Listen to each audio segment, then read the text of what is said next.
How 700 years of Muslim rule ended in Spain. Welcome to Study IQ. मेरा नाम है आदेश सिंह।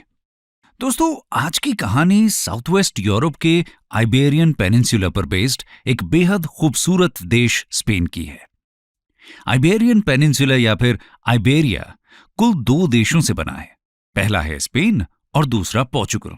आज स्पेन में लगभग 97% जनसंख्या रोमन कैथोलिक क्रिश्चियंस की है, जिसके चलते आज वो प्राइमरीली क्रिश्चियन डोमिनेटेड नेशन है।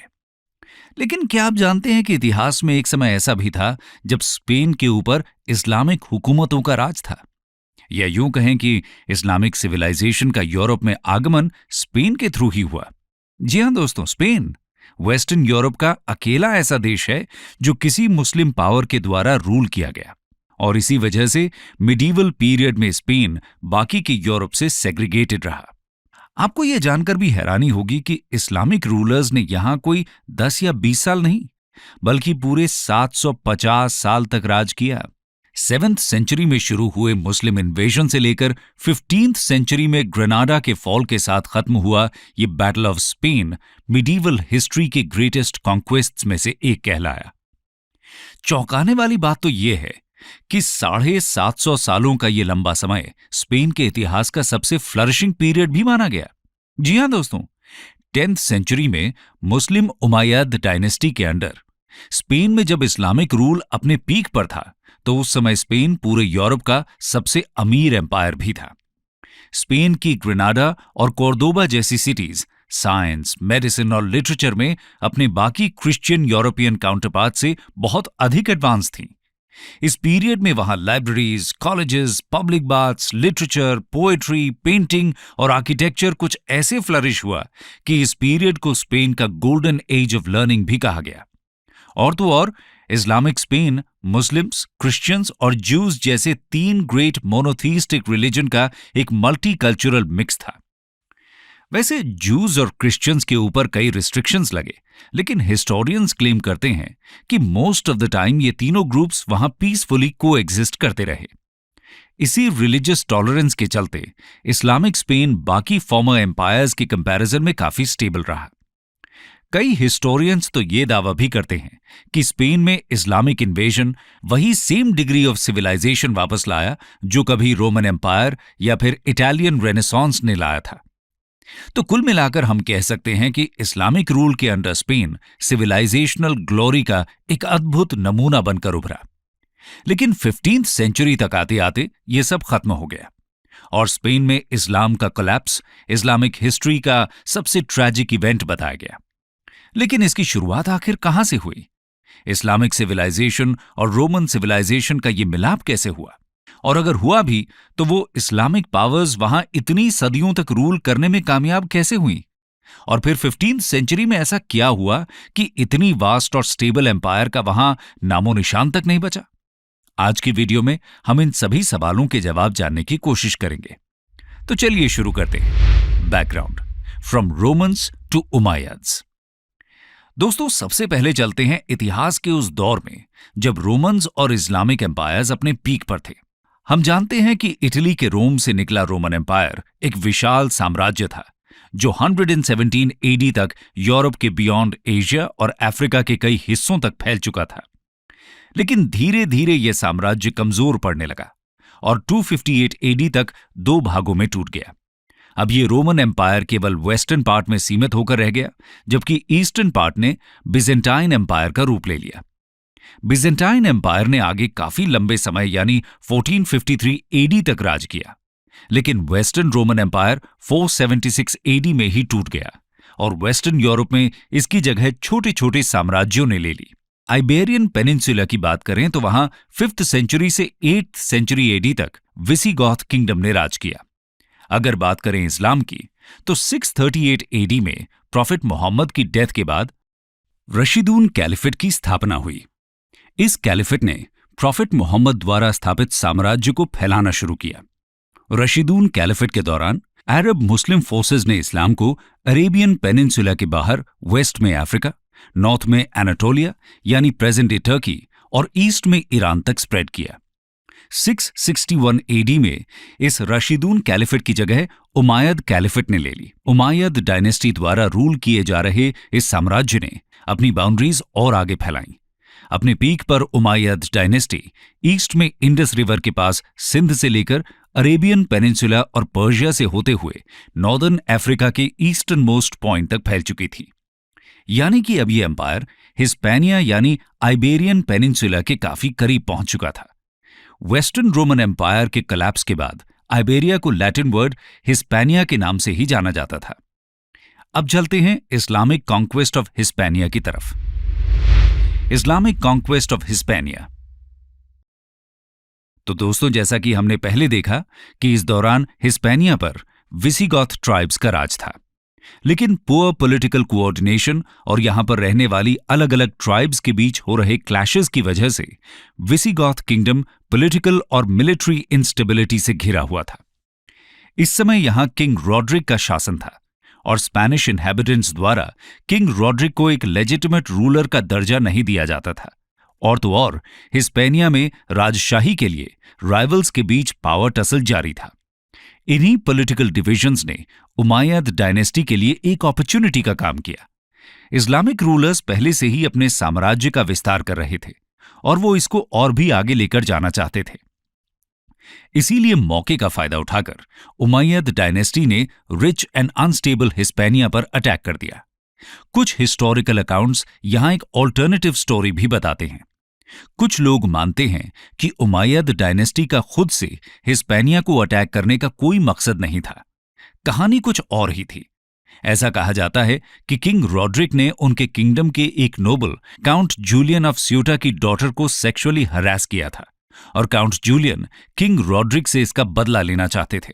इसी के चलते 711 एडी में उन्होंने किंग रॉड्रिक को सबक सिखाने के लिए उमैयद डायनेस्टी के नॉर्थ अफ्रीकन रीजन के गवर्नर मूसा से मदद मांगी और मूसा ने अपने सबसे सुपीरियर जनरल तारिक इब्न जियाद को जूलियन की मदद के लिए भेज दिया और जनरल तारिक इब्न जियाद ने अपनी 7,000 सैनिकों की आर्मी के साथ सदर्न हिस्पैनिया पर अटैक कर दिया। किंग रॉड्रिक ने भी अपनी आर्मी को तैयार किया।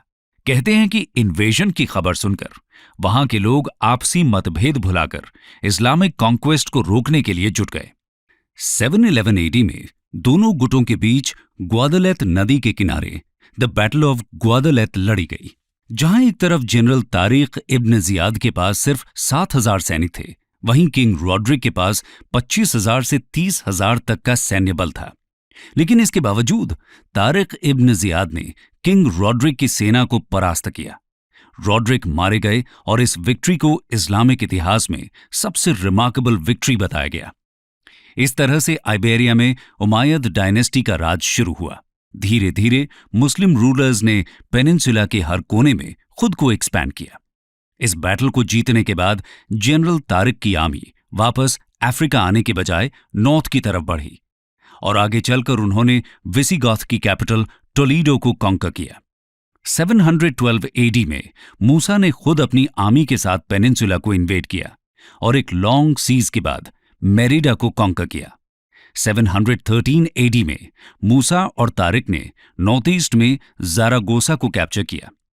विसिगॉथ रूल के दौरान सिविल इंस्टेबिलिटी से परेशान इनहैबिटेंट्स ने इस इस्लामिक इन्वेजन को रेजिस्ट नहीं किया और इसी कारण इस्लामिक फोर्सेस को हिस्पैनिया के मेजर स्टेट्स को कैप्चर करने में कोई परेशानी नहीं हुई।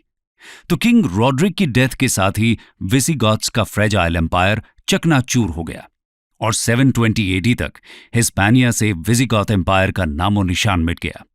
तो कुल मिलाकर 720 एडी तक विसिगॉथ्स द्वारा रूल्ड हिस्पैनिया का मेजर हिस्सा यानी present day Spain Umayyad caliphate की कैपिटल डेमास्कस से रूल किया जाने लगा और इस मुस्लिम ऑक्यूपाइड आइबेरिया को अल एंडुलस बुलाया गया। आगे चलकर 732 एडी में मुस्लिम आर्मीज ने पेनिनसुला के नॉर्थ में द ग्रेट पिरेनीज माउंटेन को ओवरटेक करते हुए प्रेजेंट डे फ्रेंच टेरिटरी की तरफ रेड की। यहां पर उनकी फ्रैंकिश आर्मी के साथ टकरार हुई, जिसे बैटल ऑफ टूर्स से जाना गया। जनरल चार्ल्स मार्टल के नेतृत्व में फ्रैंकिश आर्मी ने अब्दुल रहमान अल गाफिकी लेड मुस्लिम आर्मी को हराकर साउथ की तरफ धकेल दिया। लेकिन इसके बावजूद मुस्लिम रूलर्स ने आइबेरिया की सिग्निफिकेंट टेरिटरी में एक लंबे समय तक अपनी पकड़ बनाए रखी। अब बात करते हैं गोल्डन एज ऑफ स्पेन की। The golden age of Spain. 750 AD में एक और ब्रेक थ्रू इवेंट हुआ। ईरान, इराक और सीरिया में उमाय्यद्स के खिलाफ कई रिबेलियंस हुए और उमाय्यद कैपिटल दमास्कस में सिविल वॉर छिड़ गया। उमाय्यद कैलिफेट की जगह अब्बासीद कैलिफेट ने ले ली और अब्बासिद्स ने उमाय्यद कैलिफेट के किसी भी शासक को जिंदा नहीं छोड़ा। लेकिन एक Umayyad ruler Abdul Al Rahman the first अपनी जान बचाकर सीरिया से बच निकले। 756 एडी में Abdul Al Rahman the first ने आइबेरिया में एक नए इंडिपेंडेंट उमाय्यद एमिरेट की स्थापना की विद कैपिटल एट कोर्दोबा। अब्दुल अल रहमान द फर्स्ट के नेतृत्व में ही मुस्लिम रूल्ड आइबेरिया या फिर अल एंडलुस ने कामयाबी के नए नए मुकाम हासिल किए। मेडिटेरेनियन सी पर उमाय्यद्स का कब्जा था, जिसके चलते वहां ओल्ड रोमन ट्रेडिंग रूट्स को रीओपन किया गया और इसी के तहत अब्बासीद पर्शिया और अरेबिया से मैसिव वेल्थ उमाय्यद एमिरेट में पोर होने लगी और कोर्दोबा प्लैनेट की सबसे रिचेस्ट सिटीज में से एक बन गई। जहां एक तरफ पूरा यूरोप इस दौरान डार्क एजेस के एक्सप्लॉयटेटिव रूल से गुजर रहा था, वहीं दूसरी तरफ इस्लामिक स्पेन में इस समय साइंस, लिटरेचर और फिलॉसफी जैसे फील्ड्स फल फूल रहे थे। इसी दौरान उमाय्यद्स ने वहां road infrastructure, massive standing army और the great mask of Cordoba का निर्माण किया। इनकी लेगेसी कई सदियों तक यूं ही चलती रही। इन्हीं के descendant Abdul Al Rahman the third ने अपने ग्रैंडफादर की लेगेसी को आगे बढ़ाया और इसी के चलते अल एंडलस मिडीवल यूरोप का सबसे powerful, religiously peaceful, culturally sophisticated और इकोनॉमिकली प्रॉस्परस स्टेट बनकर उभरा। आपको जानकर हैरानी होगी कि अल एंडलस की कैपिटल कोर्दोबा को इस्लामिक सिविलाइजेशन का जूल कहा जाने लगा और 750 एडी से 1032 एडी तक मुस्लिम स्पेन ने एक रिलेटिवली पीसफुल और प्रॉस्परस दौर विटनेस किया। तो अब आप समझ सकते हैं कि इस दौर को स्पेन का गोल्डन एरा क्यों कहा गया।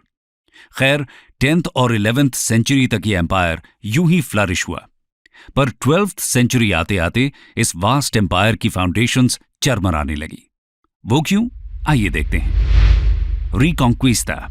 दोस्तों, भले ही ये एम्पायर मिडीवल हिस्ट्री का एक नायाब नमूना था, लेकिन समय के साथ कुछ ऐसे सर्कमस्टेंसेस पैदा हुए जिन्होंने एम्पायर को कमजोर किया। इसी प्रोसेस को रिकॉन्क्विस्टा नाम से जाना गया। स्पष्ट शब्दों में कहें तो रिकॉन्क्विस्टा एक सीरीज ऑफ कैंपेन्स थे जो क्रिश्चियन पावर्स द्वारा अपनी टेरिटरी को मुस्लिम रूलर्स से वापस लेने के लिए चलाए गए। कई हिस्टोरिकल क्रॉनिकल्स कहते हैं कि इसकी शुरुआत बैटल ऑफ कोवाडोंगा से हुई। दोस्तों, मुस्लिम रूलर्स आइबेरियन पेनिनसुला की ज्यादातर टेरिटरीज को कैप्चर कर चुके थे, लेकिन वो कभी पूरे पेनिनसुला को कंट्रोल करने में कामयाब नहीं हुए।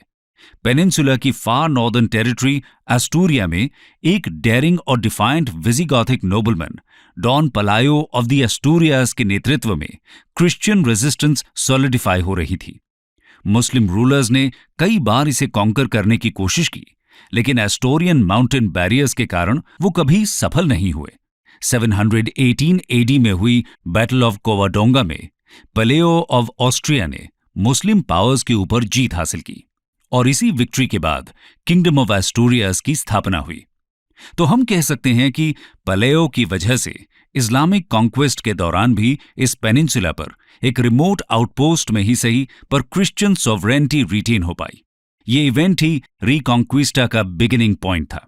वैसे शुरुआती 300 सालों में रिकॉन्क्विस्टा कोई सिग्निफिकेंट मोमेंटम गेन नहीं कर पाया, लेकिन इस इवेंट ने मुस्लिम फोर्सेस को पीछे धकेलने की शुरुआत कर दी थी। रिकॉन्क्विस्टा के अलावा 11th सेंचुरी में उमैयद एमिरेट के इंटरनल पॉलिटिकल डायनामिक्स में बदलाव के कारण भी यहां मुस्लिम रूल के कोलैप्स की शुरुआत हुई। असल में Abdul Al Rahman the third, जिन्होंने अपने एंसेस्टर्स की गोल्डन एज की लेगेसी को आगे बढ़ाया था, उनके बेटे अल हकाम की 976 एडी में मृत्यु हो गई थी। अल हकाम डेथ से पहले ही अपने बेटे अल हाशिम को अपना उत्तराधिकारी घोषित कर चुके थे, पर दिक्कत ये थी कि अपने पिता की डेथ के वक्त अल हाशिम सिर्फ 12 साल के थे जाहिर सी बात है कि वो इतने बड़े साम्राज्य को संभाल नहीं सकते थे। इसीलिए उनके बिहाफ पर यह काम एक ग्रुप ऑफ एडवाइजर्स यानी अमीरिड्स ने किया।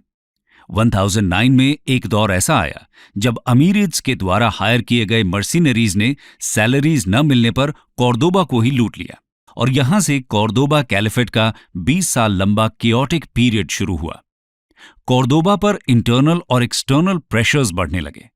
इंटरनल स्ट्राइफ्स और एक्सटर्नल इन्वेजन्स के चलते 11th सेंचुरी तक आते आते उमैयद एमिरेट छोटे छोटे इंडिपेंडेंट स्टेट्स में बंट गया, जिनको ताइफाज के नाम से जाना गया। इस पॉइंट पर क्रिश्चियंस द्वारा चलाए गए रिकॉन्क्विस्टा ने अपनी पकड़ और मजबूत की। उधर यूरोप में क्रिश्चियंस मुस्लिम रूल के खिलाफ एकजुट होने लगे थे। 1031 आते आते Christian kingdom of Asturias, kingdom of Leon और किंगडम ऑफ कैस्टिया में बढ़ चुका था। इसके अलावा नॉर्दर्न आइबेरिया में फ्रैंकिश कॉन्क्वेस्ट्स के चलते कुछ और क्रिश्चियन किंगडम्स जैसे कि किंगडम ऑफ अरागॉन भी जन्म ले चुके थे। अगले कुछ दशकों तक इन क्रिश्चियन किंगडम्स ने एक साथ आकर डिवाइडेड ताइफाज यानी छोटे छोटे इस्लामिक स्टेट्स के अगेंस्ट लड़ना शुरू किया।